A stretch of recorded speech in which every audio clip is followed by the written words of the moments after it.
वज़ीर ख़ारजा इसहाक डार ने कहा है कि पाकिस्तान के सिफारती मिशन कामयाब हो रहे हैं, जबकि भारत में सिफारती नाकामियों पर सफ़े मातम बिछी है।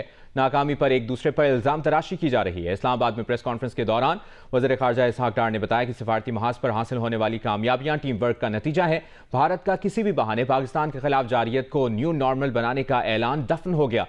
भारत की इलाकाई बालादस्ती का ख्वाब भी मलियामेट हो चुका है।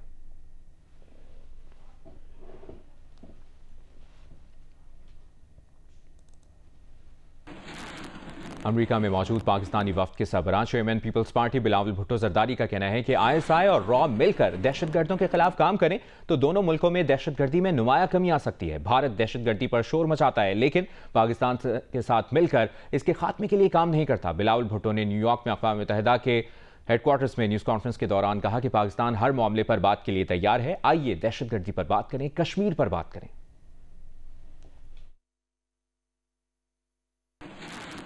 Ultimately, the fact of the matter is, above and beyond this accusation and counter-accusation and this finger-pointing, what actually will be more effective would be if Pakistan and India were to work together to combat terrorism. I am completely confident that if ISI and RAW sat down and worked together to fight these forces, we would see a significant decrease in terrorism both within India and Pakistan. At the moment, Pakistan is willing to put all cards on the table. We're saying, let's talk about terrorism. Let's talk about Kashmir. Let's talk about water. Let's make peace. We're not shying away from any investigation. In fact, despite having no legal obligation under international law, we presented ourselves for international accountability because of the confidence we had that our hands were clean. There's only one country that is running away from dialogue, running away from an investigation, refusing to accept international law, refusing to accept the UN Charter.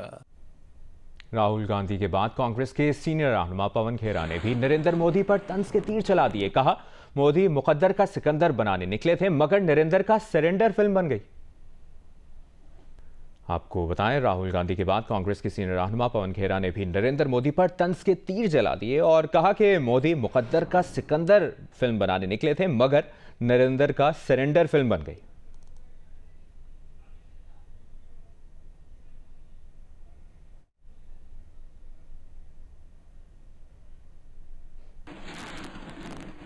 Bilawal Bhutto Zardari का वजन बहुत ज्यादा कैसे कम हुआ? इस राज से chairman peoples party Bilawal Bhutto Zardari ने खुद ही पर्दा उठा दिया है। न्यूयॉर्क में पाकिस्तानी कम्युनिटी से गुफ्तगू के दौरान वजन कम होने के सवाल पर बिलावल ने कहा कि चीनी और रोटी खाना छोड़ें, जिम में जाकर एक्सरसाइज करें, वजन कम हो जाएगा। चीनी और रोटी खाना बंद करे, एक्सरसाइज करना शुरू कर दे, जिम करना शुरू कर दे।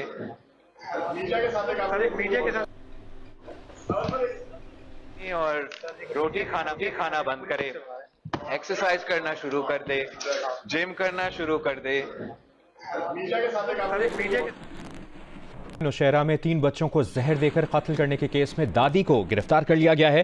नौशहरा पुलिस के मुताबिक गिरफ्तार खातून के बेटे ने भी अदालत में मां के खिलाफ बयान रिकॉर्ड करा दिया है। बयान में मुद्दई बेटे ने कहा कि वालिदा ने घरेलू नाचाकी पर उसकी बीवी बच्चों को जहर दिया। बीवी तो बच गई, लेकिन बच्चे जहर खुरानी से जांबर ना हो सके। नौशहरा के इलाके अज़ाखेल बाला में गुज़श्ता माह जहर खुरानी से 3 बहन भाई जाँ भाग हुए थे।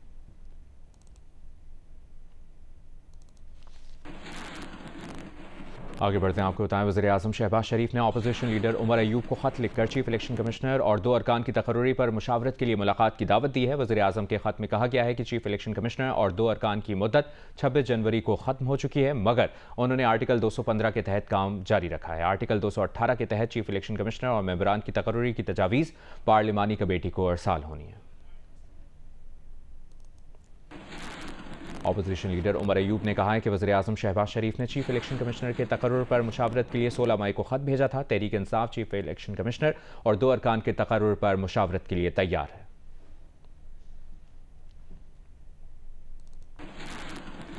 PTI के सेक्रेटरी इत्तलाआत शेख वकास अकरम ने कहा है कि समड़ियाल के ज़िमनी इलेक्शन को इलेक्शन ही नहीं मानते, नताइज तस्लीम नहीं करेंगे।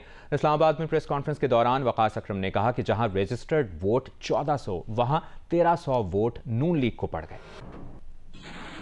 सिर्फ ये बताना चाहते हैं कि ये इलेक्शन नहीं था।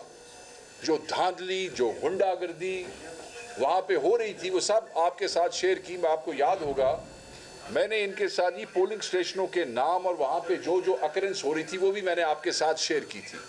मुसद्दका फॉर्म के ऊपर जब तक हमारे और बाकी लोगों के पोलिंग एजेंट्स के दस्तखत ना हो वो कोई मुसद्दका नतीजा नहीं है। और आप ये देखें कि हम इसको इसलिए इलेक्शन नहीं मानते हैं कि जो लीगल प्रोसीजर है इलेक्शनरिंग का, पोलिंग डे का, उसमें किसी चीज़ को फॉलो नहीं किया गया है।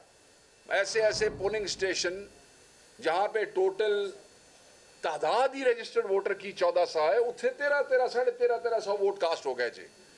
मतलब है कि नून लीग की मकबूलियत इतनी ज़्यादा हो गई कि एक तरफ पोलिंग स्टेशन के बाहर हमारे वोटर को पंजाबी कहते ने डांगा मारनियां पईयां चक्कण वास्ते, और दूसरी तरफ अंदर ऐसा को कमाल हुआ कि 1400 में से 1350 वोट कास्ट हो गया। सो ये इलेक्शन नहीं था, ये एक बना बनाया नतीजा था जिसको अनाउंस करने के लिए वो सीट उस खातून को देने के लिए एक ड्रामा सजाया गया था। और हम इसको नहीं मानते हैं, हम इन नतायज को नहीं मानते हैं। वज़ीर इत्तलात पंजाब अस्मा बुखारी ने कहा है कि शिकस्त तस्लीम करने की बजाय पुलिस और इंतजामिया पर इल्ज़ामात लगाना PTI का पुराना वतीरा है। अपने बयान में अस्मा बुखारी ने कहा कि समरियाल के अवाम ने बानी PTI के रियासत मुखालिफ बयानिए को मुस्तरद कर दिया है। ये नशिस्त हमेशा मुस्लिम लीग नून की रही है। 39,000 वोटों की लीड से शिकस्त के बाद धांधली का इल्ज़ाम लगाना शर्मनाक है। समरियाल इलेक्शन में तहरीक इंसाफ को ज़िल्लत आमेज शिकस्त का सामना करना पड़ा।